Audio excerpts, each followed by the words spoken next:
Hello students, last हमने बात कर ली थी इलेक्ट्रॉन और उसकी डिस्कवरी के बेसिस कैथोड रेज के बारे में। आज हम बात करेंगे वो है हमारा एटम का दूसरा फंडामेंटल पार्टिकल प्रोटॉन। प्रोटॉन के बारे में आज हम बात करेंगे। देखो, प्रोटॉन पर चार्ज वगैरह की बात हो चुकी थी, वापस यहाँ पर एक बार रिकॉल कर लेते हैं। चार्ज जो है, प्रोटॉन पॉजिटिव पार्टिकल होता है, पॉजिटिव चार्ज पार्टिकल होता है और उसकी वैल्यू है वो इलेक्ट्रॉन के चार्ज के इक्वली थी। दोनों में डिफरेंस केवल पॉजिटिव और नेगेटिव चार्ज पार्टिकल होने का था। फिर हम बात करें मोलर चार्ज की। ये सब चीजें हम डिस्कस कर चुके हैं कि मोलर क्वांटिटी क्या होती है। तो अब यहाँ पर हम डायरेक्ट क्या करेंगे कि इसको मल्टीप्लाई कर देंगे Na से, और Na से मल्टीप्लाई वहां पर भी करा था, वही वैल्यू यहाँ पर आएगी। ठीक है, तो वही यहाँ पर आ जाएगा 96500 कूलम, और इसी को हम क्या कह रहे थे, 1 फेराडे। ओके, और ये हमारी हुई कूलम में। और जब ये इस यूनिट को हम एएसयू में बता रहे थे तो वहां पर जो वैल्यू थी 4.8 इंटू 10⁻10 एएसयू, वो यहाँ पर रहेगी। ओके, तो सेम सॉरी -10, तो सेम वैल्यूज रहेगी चार्ज में। कुछ याद नहीं करना, बस थोड़ा सा ध्यान में रखने वाली बात यही है कि ये पॉजिटिव चार्ज पार्टिकल है और इलेक्ट्रॉन जो हमारा था वो क्या था, नेगेटिव चार्ज पार्टिकल। अब चार्ज के बाद में दूसरी क्वांटिटी आती है मास की। देखो, मास जो होता है वो होता है 1.67 इंटू 10⁻⁻27 किलोग्राम। ठीक है, अब वही 1 kilogram is equals to 10⁻³ gram, तो इसको मैं क्या लिख सकता हूँ, is equals to 1.67 into 10⁻⁻27 into 10⁻³ ये ग्राम में, तो ये आ जाएगी हमारे पास में वैल्यू 10⁻⁻24 ग्राम। तो ये कन्वर्जन समझ में आना चाहिए। एएमयू में मास की बात करें, मास इन एएमयू, मास इन एएमयू। एएमयू में अगर हम मास की बात करते हैं तो क्या होता है कि 1 gram is equals to Na AMU, 1 gram is equals to Na। अच्छा, ठीक है, 1 gram is equals to Na AMU, और इसको जब हम ग्राम वाली क्वांटिटी को ग्राम की जगह हम लिख सकते हैं Na, तभी ये कन्वर्ट हो जाएगा एएमयू में। और जब इसको करते हैं सोल्व तो ये लगभग बराबर आता है 1 एएमयू के। तो ये टू बी रिमेम्बर कि ये कितना आएगा, 1 एएमयू आएगा। और जो प्रोटॉन होता है ना, इसमें ध्यान में रखने वाली बात ये है कि मास जो एएमयू में आता है उतना का उतना ही मास क्या आता है, मोलर। सब में वही आता है कि मोलर मास और एएमयू में मास इक्वली होता है। क्यों होता है, यहाँ पर Na से मल्टीप्लाई होकर ये क्या बना, एएमयू में चेंज हो रहा है। और जब इसको हम मल्टीप्लाई कर रहे थे Na से, इसको मल्टीप्लाई कर रहे थे Na से, तो क्या हो रहा था, ये मोलर क्वांटिटी में भी कन्वर्ट हो रहा था। तो ये मोलर क्वांटिटी में अब है तो वैल्यूज तो सेम ही है, केवल ये यूनिट डिफरेंस है। तो यहाँ पर तो ग्राम ही ले रहे हैं और वहां पर ग्राम की जगह ये लिख रहे थे, और यहाँ पर ग्राम को Na से मल्टीप्लाई कर रहे हैं, तो ये कितना आ जाएगा, 1 ग्राम। तो 1 ग्राम इसका मोलर मास होता है और एएमयू में मास इसका 1 एएमयू होता है। फिर लास्ट जो आता है वो आता है स्पेसिफिक चार्ज। क्या होता है स्पेसिफिक चार्ज, बताओ, पता होना चाहिए क्योंकि हम पढ़ चुके हैं। तो वो होता है E/m, E/m। तो E का मतलब इसका चार्ज कितना है और इसका मास कितना है। इसको जब हम लिखते हैं तो लिख लो 1.6 इंटू 10⁻⁻19 अपॉन 1.6 इंटू 10⁻24 कूलाम पर ग्राम। और जब इसको सोल्व करते हैं तो हमारे पास में वैल्यू आती है, वो आती है 9.6 इंटू 10⁻4 कूलम पर ग्राम। तो यहाँ पर जो हमें कितनी वैल्यूज याद करनी है, तो एक तो ये 2, 3, 4, 5 और ये 6 वैल्यूज हम प्रोटॉन के लिए याद रखेंगे। ठीक है, तो इतना देखने के बाद में, जैसे मैं कह रहा था वहां पर कि इलेक्ट्रॉन की डिस्कवरी का बेसिस जो था कैथोड रेज था, तो वैसे ही प्रोटॉन की डिस्कवरी का बेसिस एनोड रेज को माना जाता है। तो एक बार इतना देख लीजिए, उसके बाद में हम एनोड रेज की बात करते हैं। ठीक है, इतना हो गया होगा। तो अब हम आगे बात करें कि बेसिस ऑफ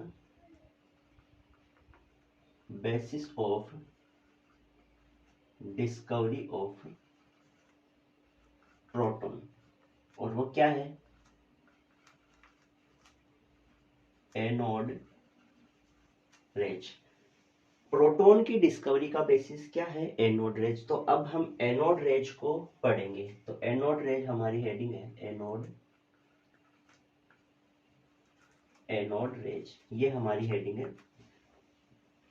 देखो, कैथोड रेज अगर हमने समझ ली तो एनोड रेज को समझना उतना कुछ मुश्किल नहीं होगा, नहीं, क्योंकि सिमिलर सा ही है।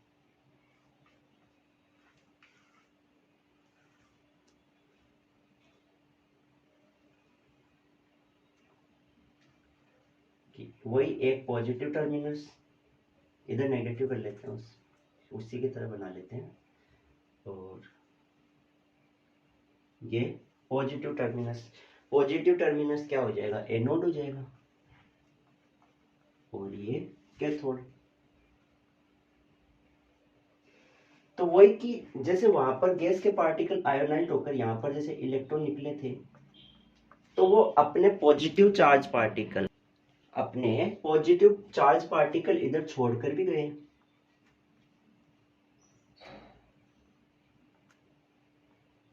ये पॉजिटिव चार्ज पार्टिकल इधर छोड़कर गए हैं। तो क्या हुआ कि वही कि गैस के particles low pressure high potential की कंडीशन पर आयोनाइज्ड होते हैं, और आयोनाइज्ड होकर ये तो इधर जा रहे थे, वो हम देख चुके थे। ठीक है, ये तो इधर जा रहे थे, वो हम देख चुके थे। लेकिन ये जो पॉजिटिव पार्टिकल है इधर, मतलब कैथोड रेज ये थी, ये हमने बात करी थी। तो ये जो इधर भी कुछ ऐसे जा रहा था। अब इधर जा रहा था वही कि नेगेटिव की तरफ अगर कोई चीज जा रही है, अट्रैक्ट हो रही है, तो इसका मतलब पॉजिटिव है। और इसको क्या कहा गया? इन ग्रुप ऑफ प्रोटॉन, ये ग्रुप ऑफ प्रोटॉन था, इसको क्या कहा गया? Anode rays. और जो किधर मूवमेंट कर रही थी? कैथोड की तरफ, टुवर्ड कैथोड मूवमेंट कर रही थी। तो इसमें हम लिख सकते हैं, तो थोड़ा सा जल्दी जल्दी लिख लीजिए। At low pressure and high potential,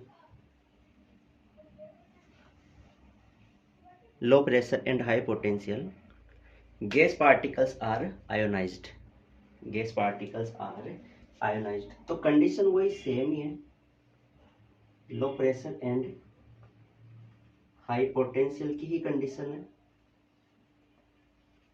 gas क्या हुई? आयोनाइज्ड हुई। तो इस कंडीशन पर गैस क्या हुई? आयोनाइज्ड हुई, और आयोनाइज्ड हुई। Okay, gas particles are ionised and gas particles changed into cations. एनआईन की बात यहाँ नहीं करेंगे, क्योंकि हम एनोड रेज पढ़ रहे हैं, तो इस वजह से हम कैटाइन की ही बात करेंगे। Change into cation, and these cations move towards,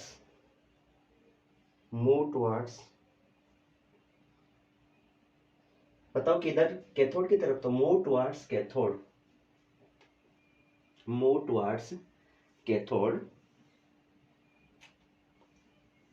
that is called anode rays. That is called anode rays.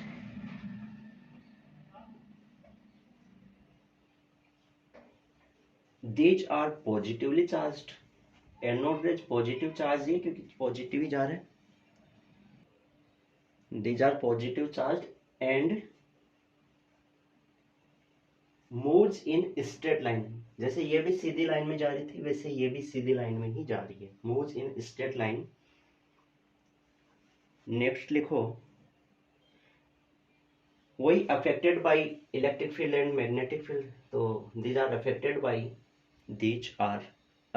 by electric field and magnetic field. तो इलेक्ट्रिक फील्ड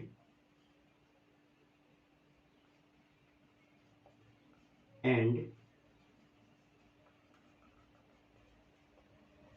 मैग्नेटिक फील्ड, तो इलेक्ट्रिक फील्ड और magnetic field से affect करेगी। Same ही है सारी चीजें, बस इसकी डेफिनेशन और एक लाइन और आएगी अलग, वो बता दूंगा। नेक्स्ट लिखो कि these are matter waves. Matter waves वाली बात लिख चुके हैं उसमें हम। मैटर वेव्स होने का मतलब क्या है कि इनकी वेलोसिटी है वो लाइट की वेलोसिटी से भी कम होगी। These are matter waves not electromagnetic waves, not electromagnetic waves, that is their velocity is less than velocity of light, their velocity is less than velocity of light। और bracket में लिख सकते हो, ब्रैकेट में लिख सकते हो कि ये वेलोसिटी जो है, ऐसे में कोई वी ए मतलब एनोड रेज की वेलोसिटी कैथोड रेज से भी कम होती है, तो ब्रैकेट में ऐसे लिख लो कि lesser than cathode rays velocity, ऐसे बना सकते हो, lesser than cathode rays velocity. ठीक है, नेक्स्ट में देखो वहां पर मैंने एक बात की थी कि कैथोड रेज का E/m हम कंपेरेटिवली पढ़ रहे हैं तो दोनों याद हो जानी चाहिए। कैथोड रेज का E/m मैंने बताया था, क्या बताया था, कांस्टेंट। कांस्टेंट होने का मतलब ये था कि गैस की नेचर पर डिपेंड नहीं कर रहा था कि इसमें कोई भी गैस भर दो ये हमेशा कांस्टेंट रहेगा, किसके लिए, कैथोड के लिए। लेकिन यहां पर क्या लिखोगे आप, अपोजिट होता है। तो लिखो E/m, E/m नहीं समझ आए तो स्पेसिफिक चार्ज मेंशन कर लेना। तो E/m of anode rays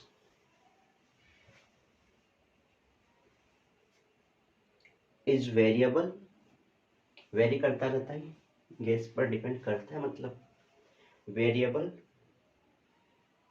means it's value depends on, it's value depends on gas filled in vacuum tube, vacuum tube dispersion tube. ठीक है, वैक्यूम ट्यूब कर लेना, gas filled in vacuum tube. Gas पर तो depend कर रहा, वहां पर यह भी लिखा था ना कि इन इलेक्ट्रोड्स पर डिपेंड नहीं कर रहा, तो इलेक्ट्रोड्स पर तो यहां भी नहीं कर रहा, गैस पर ही डिपेंड कर रहा है। तो depends on gas filled in vacuum tube but does not depends on nature of electrodes, nature of electrodes इसके नेचर पर डिपेंड नहीं करता। अब ये E/m गैस पर डिपेंड कर रहा है, ठीक है, गैस पर डिपेंड कर रहा है, तो इसमें ध्यान में इतनी सी बात रख लेना, नेक्स्ट पॉइंट में लिख लो,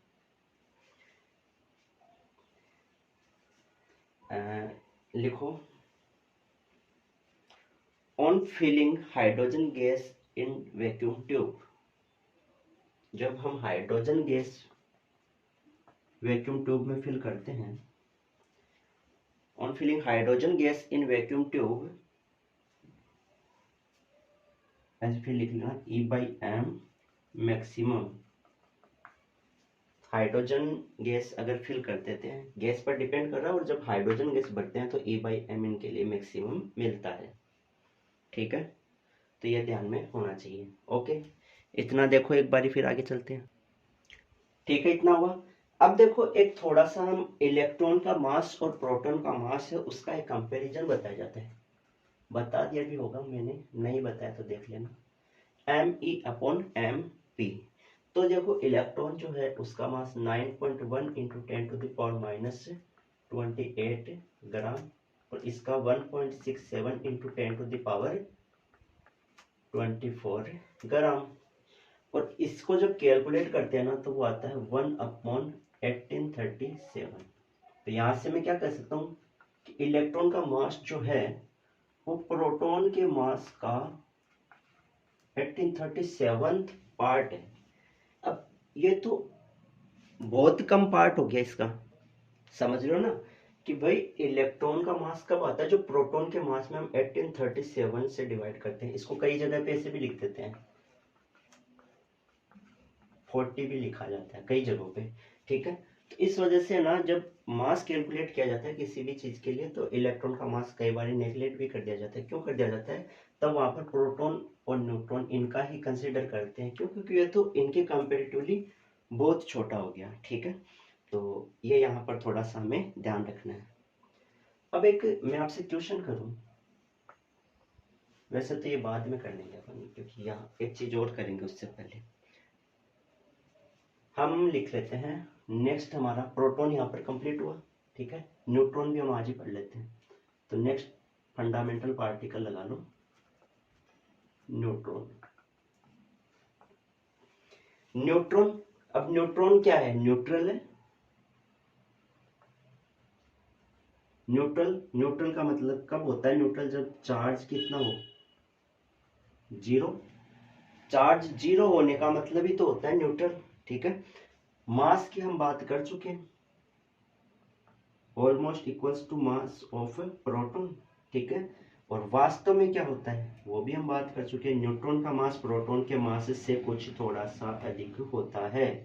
होने को इसको माना जाता है 1.67 इंटू 10⁻⁻24 ग्राम ही माना जाता है, लेकिन वास्तव में इसका थोड़ा सा ज्यादा होता है। अब वही एएमयू में अगर पूछता है हमसे तो हम कह देंगे 1 एएमयू। अब तो वही कहेंगे जो भाई जो वहां पर हम बात कर रहे थे किसके लिए? प्रोटॉन के लिए, वही यहाँ पर बात करेंगे, ठीक है। और फिर हम एक लास्ट इसमें और देख लेते E/m। तो चार्ज जीरो है, अब मास प्रोटॉन का है जो भी है, तो E/m स्पेसिफिक चार्ज जीरो ही आना है। जीरो में किसी चीज से भी डिवाइड करोगे तो जीरो ही आएगा, ठीक है। अब देखो एक थोड़ा सा, अच्छा इतना देख लो एक बारी। अब देखो क्वेश्चन एक छोटा सा बताऊं उससे पहले मैं एक बात बता देता हूँ कि ऐसे कोई एलिमेंट है, ठीक है। पूरा नहीं बताऊंगा, एक बारी थोड़ा सा क्वेश्चन के लिए कि ये यहाँ पर Z इक्वल्स टू होता है P हमेशा, ऑलवेज। Z क्या है? एटॉमिक नंबर, और प्रोटॉन और एटॉमिक नंबर हमेशा बराबर होते हैं। Z इक्वल्स टू E होता है जब हमारा एलिमेंट क्या हो? न्यूट्रल हो, न्यूट्रल एलिमेंट। तो न्यूट्रल एलिमेंट के लिए ये होता है।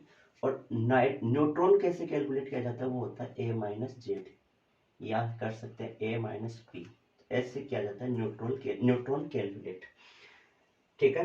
तो देखो इलेक्ट्रॉन प्रोटॉन सब में पाया जाएगा, सब में पाया जाएगा, लेकिन मैं हाइड्रोजन ऐसे लिखता हूँ 1H1 लिख, उसको रिप्रेजेंट किया जाता है इसके अकॉर्डिंग। तो यहाँ पर Z equals to 1, E equals to 1, P equals to 1। लेकिन मैं न्यूट्रॉन यहाँ पर कैलकुलेट करना चाहूँ तो N इक्वल्स टू क्या होता है? 1 माइनस 1, मतलब A-Z या A-P। तो 1 माइनस 1, A भी यहाँ पर 1 है, तो इक्वल्स टू 0। मतलब मैं ये कह सकता हूँ कि एक हाइड्रोजन एटम है उसमें न्यूट्रॉन नहीं पाया जाता। तो क्वेश्चन देखो ये था, ये समझ में आ जाना चाहिए आपको। क्वेश्चन ये था कि इन which of the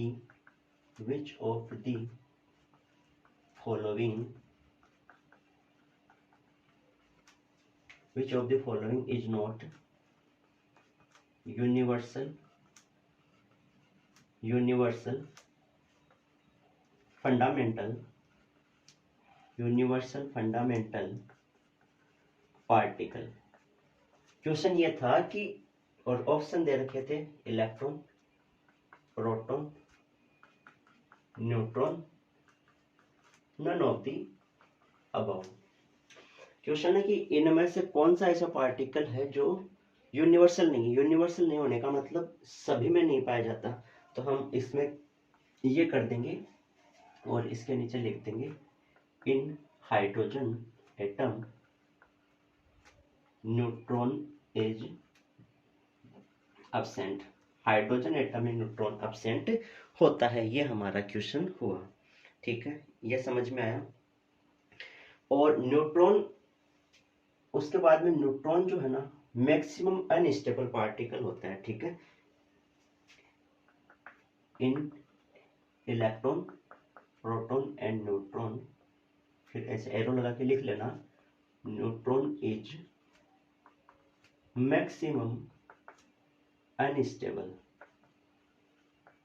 इन सब में न्यूट्रॉन है वो सबसे ज़्यादा अनस्टेबल होता है। ठीक है, तो आज की क्लास में हमने प्रोटॉन पढ़ा, प्रोटॉन के बाद में एनोड रेज पढ़ा और न्यूट्रॉन हमारा कंप्लीट हुआ। तो फंडामेंटल पार्टिकल्स हमारे कंप्लीट हुए। नेक्स्ट क्लास में हम एटॉमिक स्ट्रक्चर में और आगे बढ़ेंगे। Thank you so much.